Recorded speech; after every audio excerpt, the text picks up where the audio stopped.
एक रुचि नाम के ऋषि थे। वो उसने शादी भी नहीं करवाई थी, वेदों को पढ़ा जाना, तो वो साधना करते थे। 40 वर्ष की उम्र हो गई थी, 40-45 वर्ष के प्रौढ़ हो गए थे। एक दिन उसको उनके 4 पूर्वज यानी पिताजी, दादाजी, परदादाजी और तीसरा दादाजी वो दिखाई दिए। उन्होंने कहा, बेटा रुचि, तूने शादी क्यों नहीं कराई? आप शादी कराओ, हमारे सरहद निकालो। तो रुचि कहता है, पितरमहो, वेद में ये कर्म कांड श्राद्ध आदि निकालना तो मूर्खों का मार्ग बताया है, अविद्या कही है। फिर आप मुझे क्यों इस शास्त्र विरुद्ध साधना में लगाना चाहते हो? पितर भी स्वीकार करते हैं कि हाँ बेटा, ये तो सही है कि वेद में इस कर्म कांड को अविद्या ही कहा है।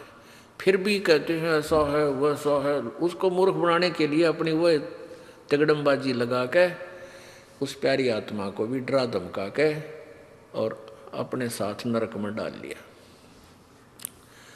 अब जो खुद कह रहे हैं कि वेद में सही लिखा है कि ये तो है मूर्खा की पूजा, और फिर कहते ना बेटा तो ये तो करना ही पड़ेगा, या कोई बात हुई? अब देखिएगा मार्कंडेय पुराण, इसमें आपको दिखाते हैं रुचि ऋषि की कथा।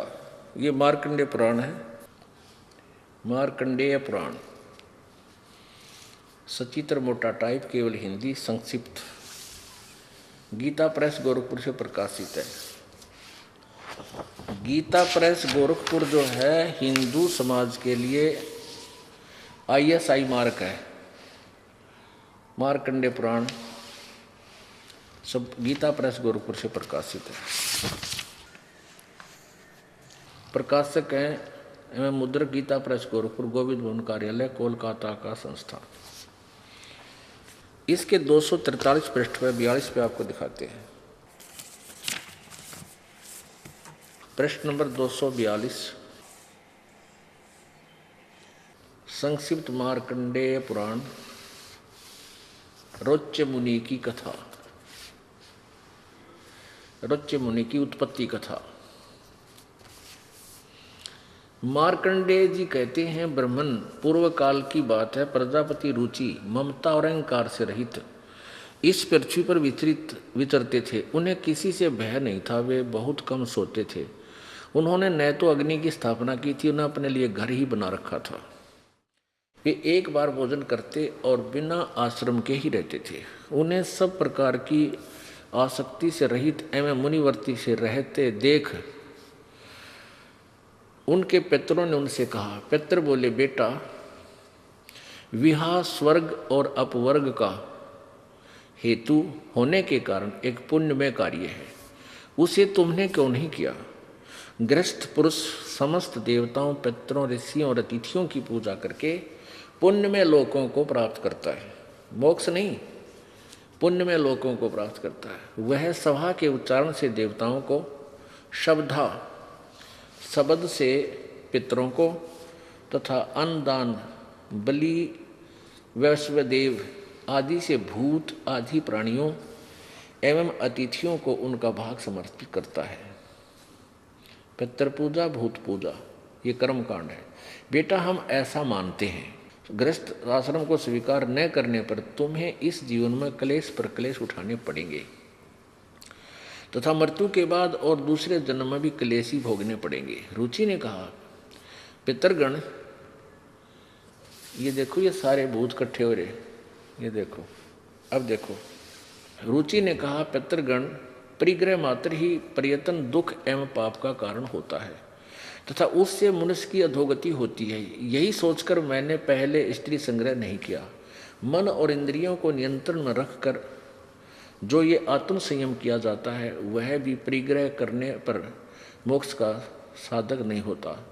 ममता रूप कीचड़ में सना हुआ होने पर भी यह आत्मा जो परिग्रह शून्य परिचित जल से प्रतिदिन धोआ जाता है, वह श्रेष्ठ प्रयत्न है।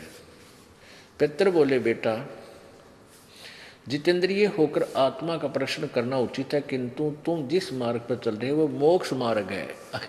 तरह के से भैया, अब वो पितर राजी नहीं उसके मोक्ष होने में, नहीं होगा तुम जो मार्ग से जाओ तो मोक्ष मार्ग है, तो पितर बने, मारा की तरह भूत बन जा। ये देखो पितर बोले बेटा जितेंद्रिय होकर के आत्मा का प्रक्षाकलन करना उचित है, किंतु तुम जिस पर चल रहे हो वो मोक्ष मार्ग है। पूर्व जन्म में किया हुआ मानव का शुभ अशुभ कर्म सुख दुख में भोगों के रूप में प्रतिदिन भोगने पर ही क्षीण होता, जैसा इन्हें ज्ञान था। आगे देखो रुचि ने पूछा पितामहो, वेद में कर्म मार्ग को अविद्या कहा गया है, फिर क्यों आप लोग मुझे उस मार्ग में लगाते हो? पितर बोले यह सत्य है कि कर्म को अविद्या ही कहा गया है, इसमें तनिक भी मिथ्या नहीं। फिर के टट्टू रह गया, फिर के रह गया पितरो, ये मरवा दिया बोला आदमी और गेल ना लिया। फिर कहें ऐसा है ना भाई नो कर दे, पितर ऐसा दे देते हैं, पितर आशीर्वाद दे देते हैं,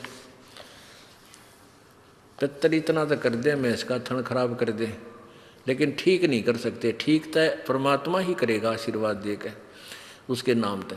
तो अब देखो ये खुद कह रहे हैं कि इसमें कोई झूठ नहीं भाई, सत या अविद्या, इसमें तनिक भी मिथ्या नहीं। फिर के बच गया बात पक्ष है, फिर इसको भका भकू के ला के पीछे इन्होंने बोला, ये भी कहने लगा जी मैं तो बूढ़ा हो गया, मैंने कौन लड़की देगा, 40 साल की उम्र होगी मेरी, 42-45 की। तो ये पितर बोले तू तप कर ले, उसने तप किया। फिर एक स्त्री आई अपनी लड़की ने लेकर, एक ऋषि जी आप मेरी लड़की से शादी कर लो, जब उसने शादी करी और फिर पितर वाले खड्डे में रुचि फिर पड़ गया, आप भी गिर गया। हे परमात्मा हे बंदी छोड़, और वो पितर खुद कहे तू तो मोक्ष मार्ग पर लग गया, गलती कर दी, पितर नहीं बना वो पितर बनवा दिया।